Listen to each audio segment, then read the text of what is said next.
అమ్మా, మీ అల్లుడు గారు ఉన్నారా? వారికి ఎంత పేరనుకున్నావు?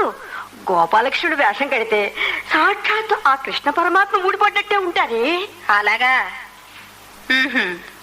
అమ్మా, వేషమైనా గుణాలు కూడా ఊడిపడతాయా? గోపాలకృష్ణుడికి గోపికలు చచ్చా, వారు అటువంటి వారు కాదు. నేనంటే వారికి ప్రాణం. ఏ ప్రాణమో ఏమో. నీవు కాపురానికి వెళ్ళి 4 ఏళ్ళు అయిందా? ఇంతవరకు ఒక్క కాయైనా కాయలా? దేనికైనా సమయం రావాలే అమ్మా. తిలకానికి చూడు, 2 మగపిల్లలు పళ్ళల్లే ఉంటారు. తిలకమేమరే? అదేనే, మా వారి పక్కన రాధ వేస్తూ ఉంటుంది. కావాలంటే నాకు పిల్లాన్ని పెంపు తెస్తానన్నారే మా వారు. నీ బొందా నా బొందాను ఇంత వెర్రి పెనుగవు. ఎలా బతుకుతావో ఏమో.